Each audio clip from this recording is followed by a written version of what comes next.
Feuilles, feuilles d'arbre, feuilles de papier, papier de l'arbre, nervure, écriture, nervure de sève, écriture de vie, feuille, plate la feuille, plat le papier, paume ouverte, main tendue, donner comme la feuille qui s'envole, recevoir comme la pensée qui se pose, penser, écrire, dire l'écrit, écrire pour dire, écrire pour se taire, égrener la voix du doux silence.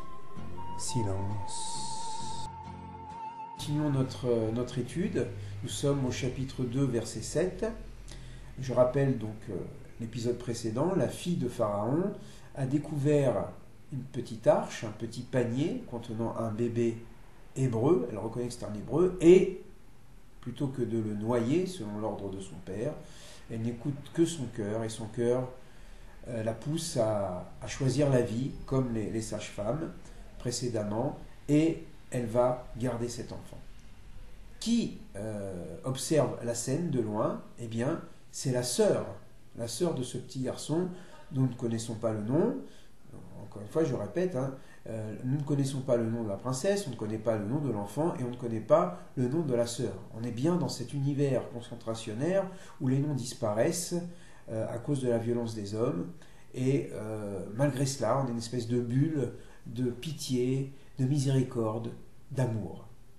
Et le texte nous dit que la sœur donc de ce petit garçon, de ce petit bébé, va se présenter devant la fille de Pharaon. Alors, posons-nous la question, est-ce que c'est normal? Est-ce que c'est risqué? Est-ce que c'est une exagération du texte? Finalement, peut-être que la fille de Pharaon, elle a pitié de cet enfant, mais elle n'a pas envie de connaître les origines, la famille. Peut-être elle veut cet enfant pour elle-même. Le Midrash dit qu'elle n'avait pas d'enfant, et puis c'est comme un cadeau du ciel. Voilà, le dieu Nil lui a offert un enfant hébreu. Vous voyez, c'est comme dans les camps, ces bourreaux nazis qui tenaient leur comptabilité macabre et qui ensuite rentraient chez eux, retrouvaient leurs femmes, leurs enfants, promenaient le chien, mangeaient la soupe, parlaient de choses et d'autres. Voilà. Et puis, ils reprenaient le lendemain leur barbare œuvre, et donc ils avaient, on pourrait dire, une pitié, une miséricorde bien limitée.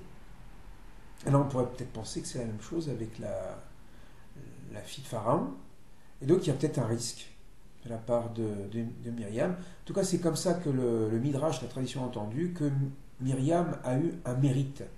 Non seulement de suivre ce bébé dans le courant du Nil, peut-être qu'elle aurait pu être emportée, je n'ai jamais été au bord du Nil, mais enfin au bord de imaginons au bord de la Seine, au bord d'un fleuve, il y a peut-être du courant, il y a peut-être des crocodiles du Nil, voilà. Et puis peut-être qu'elle risque sa vie, peut-être qu'elle sera tuée par des gardes qui se tiennent plus ou moins loin, et puis il y a les servantes qui peuvent toujours prévenir. Donc, il y a un risque. C'est la raison pour laquelle on dit que par le mérite de Myriam, les enfants d'Israël auront un puits qui les accompagnera dans le désert. Bon, c'est une manière de dire qu'un bienfait n'est jamais perdu, semez du bien, vous récolterez du bien. Voilà. Et donc, Myriam va se présenter et elle va lui dire, voilà, je connais une femme, une nourrice hébreu, elle ne dit pas la mère pour l'instant, une nourrice hébreu qui pourrait nourrir cet enfant. Alors, pourquoi? Alors, peut-être parce qu'elle profite de ce moment de pitié pour essayer, un tant soit peu, de récupérer cet enfant, de lui donner une nourrice hébreu, et donc de le faire grandir quelques années dans un environnement hébraïque. Il y a une autre interprétation qui est intéressante du point de vue du Midrash, qui dit que cet enfant était présenté au sein de différentes nourrices et à chaque fois l'enfant tournait la tête. La bouche qui allait parler plus tard avec Dieu ne pouvait pas prendre le lait de ces femmes qui avaient été nourries entre autres des repas ou des sacrifices offerts aux divinités. Alors bon, comprenons ces messages parce que souvent ils sont très très mal interprétés, toujours dans un esprit judéocentrique, les gentils c'est les juifs, les méchants c'est les idolâtres. Bon, bien sûr qu'il y a une dénonciation de l'idolâtrie, mais enfin, on ne peut pas non plus accuser les gens d'être idolâtres si c'est leur culture, si c'est leur manière d'être.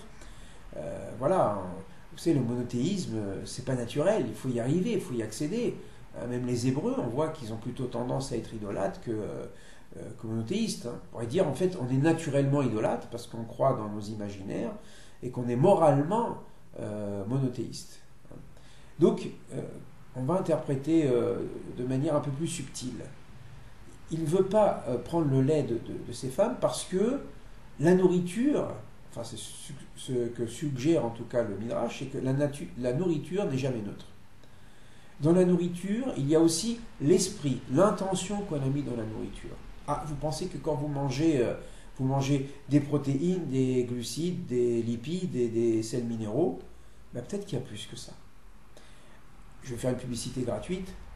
Quand vous allez chez McDo, est-ce que vous mangez uniquement de la viande et du pain et des frites et une boisson soda sucrée, ou est-ce que vous mangez aussi la culture qui va avec? C'est pas sûr que ce que nous mangeons soit véritablement neutre. Si vous achetez du pain, vous mettez un morceau de viande entre les deux et puis des frites, bon, ça c'est votre nourriture. Mais quand vous allez dans un lieu où il y a une certaine musique, une certaine ambiance, il y a des logos, il y a des signes distinctifs, peut-être qu'il y a plus. Et quand on mange non seulement la nourriture, mais l'esprit, mais l'intention qui est dans la nourriture. Voilà, je pense davantage ce que suggère ce Midrash, à savoir que Moïse ne veut pas manger de ce lait qui est la transformation du sang en lait, par les glandes mammaires, hein, et ce sang c'est quoi? C'est la nourriture qui s'est transformée dans le corps. Alors, cette bouche ne veut pas prendre ce lait. Alors, si on va jusqu'au bout du Midrash, on dit que le lait a quand même touché ses lèvres et il est devenu mal parlant, ou à la bouche lourde, aux lèvres lourdes, mais on y reviendra. Qu'est-ce que ça peut signifier cela, quand on parlera de la rencontre avec Dieu. Donc voilà, et profitant de cette situation, selon le Midrash, eh bien, Myriam intervient et propose les services d'une nourrice hébreu. Si on reste sur le sens littéral, donc sans tenir compte du Midrash, je rappelle, un Midrash n'est pas à prendre au pied de la lettre, le Midrash ne prend pas le texte au pied de la lettre, ne prenons pas non plus le Midrash au pied de la lettre, c'est une suggestion de pensée, de réflexion. Voilà. Donc, le sens littéral, c'est qu'elle profite d'un moment d'opportunité, on pourrait dire, pour se présenter devant la princesse. Elle lui dit, est-ce que tu es d'accord? Et elle va lui dire un seul mot, la princesse, elle va dire, Léhi. Ok, vas-y. Je suis d'accord. Je veux que cet enfant vive, et je suis d'accord qu'une femme hébreu la nourrisse, le nourrit, voilà. Et donc elle transmet cet enfant, et on voit donc qu'il y a une bienveillance chez cette femme. Ça, c'est une idée aussi qu'on trouve et qu'on va retrouver plus tard. Ne croyez pas parce qu'on est chez les idolâtres, les non-hébreux, qu'il n'y a pas de la pitié, qu'il n'y ait pas de l'hospitalité, qu'il n'y ait pas de l'amour. Arrêtons de diviser, des fois dans des lectures un peu simplistes, hein, le monde juif, c'est les gentils, et puis les gentils, c'est les méchants. Non, il y a des bons et des mauvais partout. Il y a ceux qui développent l'amour, l'hospitalité, l'accueil, et ça aussi bien en Israël, enfin dans le peuple d'Israël, que dans les nations. Puis il y a ceux qui sont méchants, qui sont cruels, qui sont indifférents. Voilà. Et c'est ces qualités qu'on doit mettre en valeur, et ce sont ces défauts que l'on doit accuser et rejeter le plus possible de notre humanité. Voilà. C'est une femme bienveillante. Pourtant, elle ne croit sans doute pas dans le Dieu unique, mais sa manière d'être, sa manière de se relier à la divinité ou aux divinités égyptiennes l'amène à cet amour, et elle reconnaît la valeur de la mère, et elle lui dit d'accord. Alors, que va faire la sœur? Va l'amener, pas n'importe quelle femme hébreu, bien sûr, c'est la propre maman. Hein. Et donc, on dit Vatikra et Em Ayaled, que la sœur donc, a appelé la maman de l'enfant. Là aussi, pas de nom, hein, toujours la même logique.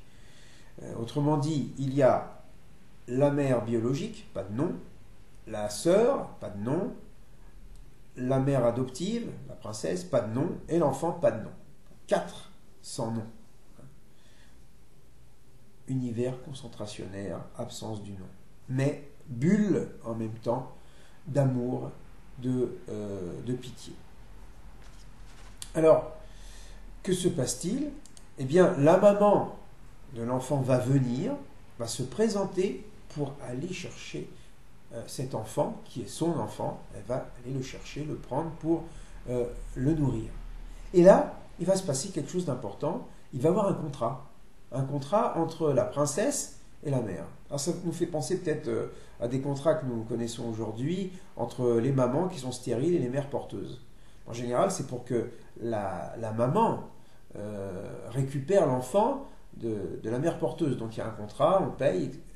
Et dans ce cas de figure, c'est le contraire. C'est la mère adoptive qui paye la mère biologique pour récupérer l'enfant. Comme si il fallait un contrat pour que les choses soient claires. Et peut-être aussi pour dédommager cette maman qui ne pouvait peut-être pas manger à sa faim dans les camps. Et avec cet argent supplémentaire, eh ben, elle peut manger davantage et donc nourrir davantage cet enfant pour que cet enfant puisse se développer dans son corps, dans son esprit. Et elle va le garder suffisamment longtemps pour qu'il grandisse. Et le texte nous dit, va Yigdal Ayeled, l'enfant a grandi, devenu un beau bébé, hein, et puis, on pourrait dire jusqu'à l'âge du sevrage, traditionnellement on dit l'âge de 3 ans, ça peut rentrer dans le texte, et au bout de 3 ans, elle l'amène chez la fille de Pharaon, et le texte dit, Vahi la leven. Et cet enfant est devenu pour elle, c'est-à-dire pour la princesse, est devenu un fils. Voilà. La mère biologique accepte par amour de son enfant, pour que cet enfant vive, que la mère adoptive devienne la mère. Voilà. On pense peut-être au jugement du roi Salomon. La vraie mère préfère abandonner son fils plutôt que de le voir découpé en deux.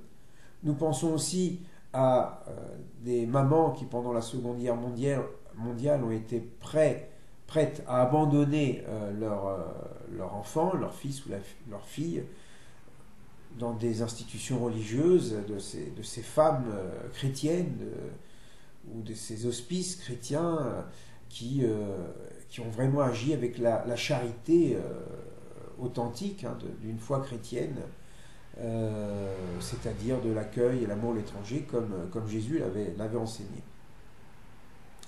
Voilà, et donc elle préfère donner cet enfant plutôt que de le voir grandir dans les souffrances de l'esclavage. Et le texte nous dit, Tikrat Shemo, et elle appela son nom Moshe, Kimin Amaim Mishitiu. Elle appelle Moshe. Pourquoi Moshe? Alors, il y a un jeu de mots ici pour justifier le nom.